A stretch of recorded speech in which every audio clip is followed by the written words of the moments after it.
Hey, ladies and gentlemen, I'm back. It's William Bellamy.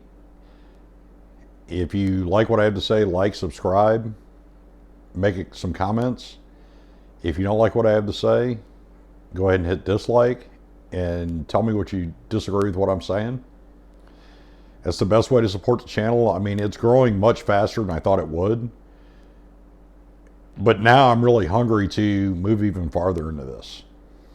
Now, as I said in an earlier video, it's been some time. I'm not putting up videos as fast as I was because I'm trying to do a little bit more research, and the videos I'm trying to produce at this point, I'm trying to make a little better research than trying to take the low-hanging fruit of the election. Although that was really great low-hanging fruit to get my channel started. Now, yep, I'm wearing a sweatshirt. I'm wearing my 504th Parachute Infantry sweatshirt because I watched the Army-Navy game, and for the record, once again, Army won. And it brings up a good point to move into this discussion of veterans, because I was an enlisted soldier and then a non-commissioned officer. But what I always appreciated about West Point, what I truly appreciated, in the mid-90s, they came out with the Army values.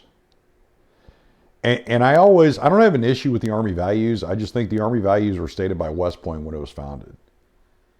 Duty, honor, country. Because that's what your service is all about. We don't need all these new catchphrases and this and that. Duty, honor, country actually stands for what you're supposed to be for. And I'm wearing like I said, I'm wearing my 504 sweatshirt. It's because I love that regiment. I deployed with them. I did everything I could. I helped rewrite the history for a brigade change of command, which I narrated. In fact, I was the voice of the Devils for way longer than I wanted to be, and had to become a first sergeant, so I was no longer the voice of the Devils. But I truly appreciated that, and I like the ceremony, and I like the tradition. I think it's very important. And just like watching the Army-Navy game, when they're wearing their gray overcoats. And just the term, the long gray line, has always impressed me. And I think it goes back to reading the book, The Long Gray Line, more years ago than I want to admit. And there's another little thing with West Pointers. And once again, I'm going to show my age with this. And it made me think about being way older than I normally feel. Was when the Army still had black boots.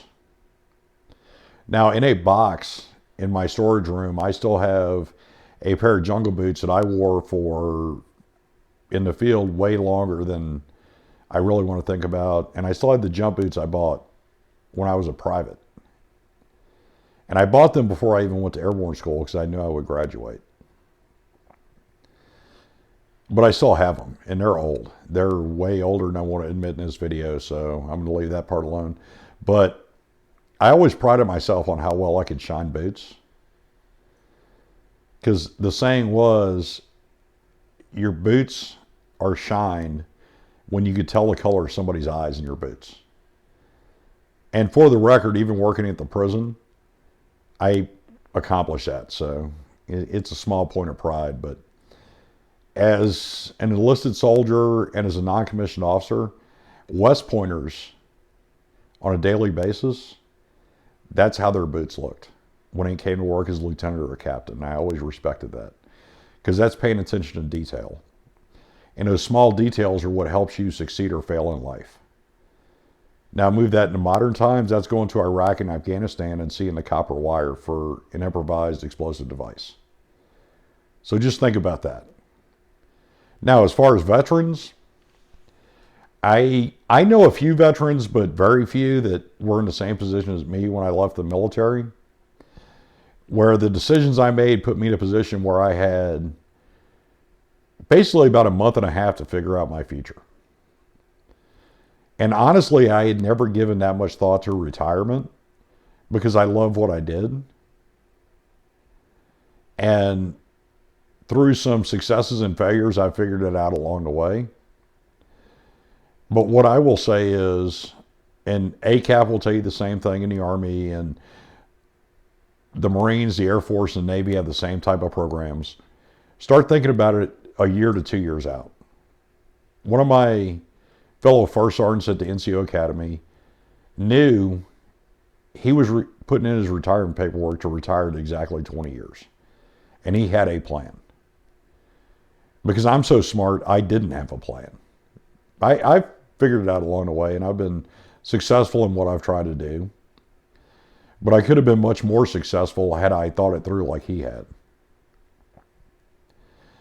Now, when you're retiring, when you go through VA, now there's a process in place where you can actually start applying for your VA ratings before you retire. And then it kicks in once you retire. Take advantage of it. Make sure your medical records are up to date. If you've already been retired, or you've ETS'd or EAS'd or whatever the Navy and the Air Force call it, I'm not sure. There's a website I'm going to post in the description of this video that if you go to this website, you can actually request your records. And I think it took about 3 weeks to get mine, but I got a CD. And on that CD, it had all of my military training records, my enlistment records, my non-commissioned officer evaluation reports, and all my medical records going all the way back to when I joined the military. And I will tell you now, there's records of me going to sick call in 1990 for a sprained knee that I got playing indoor soccer, not training. So just for total transparency. But I thought it was interesting that it was in there because all those records had been scanned in. So I'll have that website down there. So if you've been out and you can't find your records, or you've been out for years and you need those records to file, or if you want to use certificates to apply for jobs, you can get them that way. Moving forward, we talked about VA claims. My initial retirement, I filed through VA as part of the retirement process. But because I was in training for another job, I missed the phone calls from VA to schedule appointments. So initially I was rated at 10%. And that was my fault because I missed those calls. It wasn't VA's fault. So eventually I go back on and I go to eBenefits and I start looking at their system, and I find the way to appeal my claim. So I got my CD with all my medical records. It's all done online now. So if you have basic computer knowledge and you're willing to do some reading and some thinking, and you request those records, then you can refile and you can appeal that initial claim if it's not where you feel it should be. What I will tell you is, from personal experience, because everything I claimed in my retirement physical, I actually had medical records to back up, which honestly, I didn't even realize at that point. But you get those records. Yes, VA should have access to them.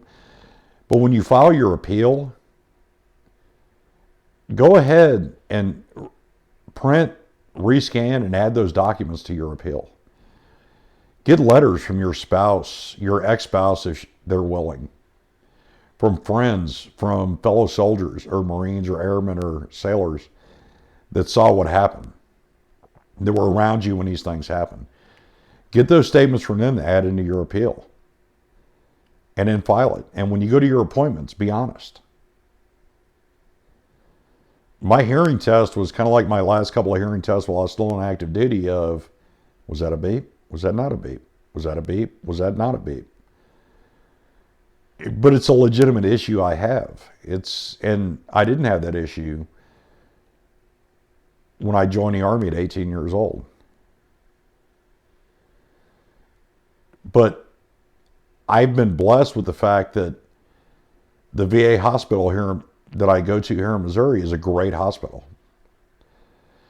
When I went to my evaluations, great medical personnel evaluated me. And yes, my claims were, my percentage was upped. And I didn't have to lie to get it done. I was just honest. And I did the paperwork and I did the backtracking on information. Now, what I will say is, if you have an issue or have questions about this, my social media is in the description of this video. And if you go to the About on the channel, you can get my email. If you have questions, go ahead and email me or message me. I'll help you through this. I'll do everything I can to help you with this because you gave the military 110% while you were there. They owe you the same. But at times you have to ask for the same to actually get it. Moving forward, one of the jobs I had after I got out was in workforce development. The actual position is called Disabled Veterans Outreach Program. And there's various levels for this. It's not just based on your VA disability. If you're a convicted felon, if you have been unemployed for 6 of the last 12 months, if you are 18 to 24. And this program exists in every state in the United States. It's funded by the Department of Labor through state workforce development, or whatever the term is in the state you live in. The people in these positions are all veterans. Most of them have varying levels of disability rating through VA. But they're there to assist you. They will help you with job searches. They will help you with creating your resume. They will help you turn the information you have into a valid resume and prepare you to interview for jobs. And honestly, it's a great job. There was an opportunity for me to promote, and I did, and I shouldn't have. I should have stayed in that job because I loved it. I valued every minute of that job. With that being said, if you have issues with resumes, if you have issues with finding out about these programs that are out there, the state of Missouri is a great example because there's not a single job I haven't looked at or applied for in the state of Missouri that didn't give you an advantage by being a veteran. So, like I said, message me on my social media. Send me an email. Just go to the About section of this channel and my email's in there. I will help you with this. I will enjoy helping you with this. Because, and people have heard me say this, by 1950, veterans controlled so many things in this country, and it ran so much smoother. There was an economic boom. And veterans were behind so much of that. And we can do the same thing again. Look at people like Dan Crenshaw. Look at Sean Parnell in Pennsylvania. Look at what they're accomplishing. Look at, some people talk about bro-vet businesses, but by the same token, look at what they've accomplished. Black Rifle Coffee, Article 15 clothing. We are all capable of doing those same things. And working together, we can move so much farther by building our own organizations. And I don't care if you're a veteran of the current conflict or if you're the veteran that people forget about, that were in the military after Vietnam but before the global war on terror started. If you need help, contact me. I will help you with this. I will talk you through it. We'll sit down on the phone and talk through the information to help build your resume. Or talk about what education benefits you have. I mean, let's be honest. I have spent every penny of my GI Bill. And I'm still going because I refuse to quit because I have my goal of what I want to do. And it took me a while to get there, but I'm there now. Contact me and we will work through this. Message and contact me if you wake up from a nightmare. Because you want somebody to listen to you. Because you want somebody to understand and not judge. And I ask that you do the same thing. You put your information out there for these other veterans. Because maybe they won't contact me, but maybe they'll contact you. because we have our share of issues.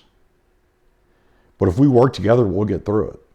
Because personally, that feeling of brotherhood / sisterhood that I felt as a soldier and as a squad leader and a platoon sergeant and a first sergeant,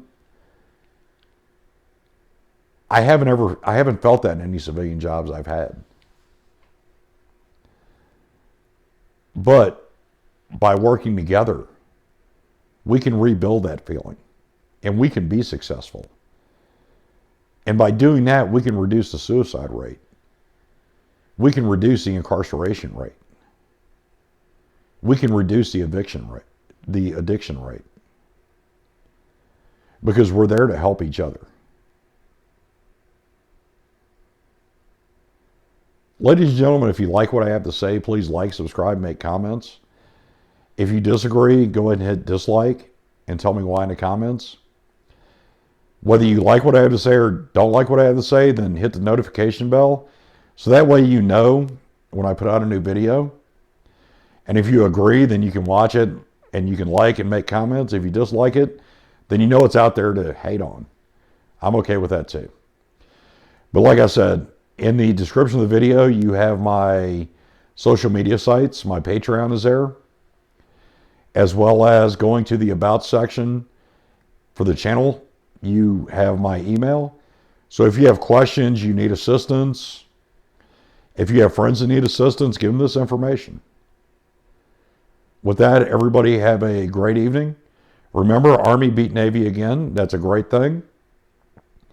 And to my friends that are in the Navy or prior service Navy, yeah, it's okay. There's always next year for the Army to win again. Everybody have a good evening.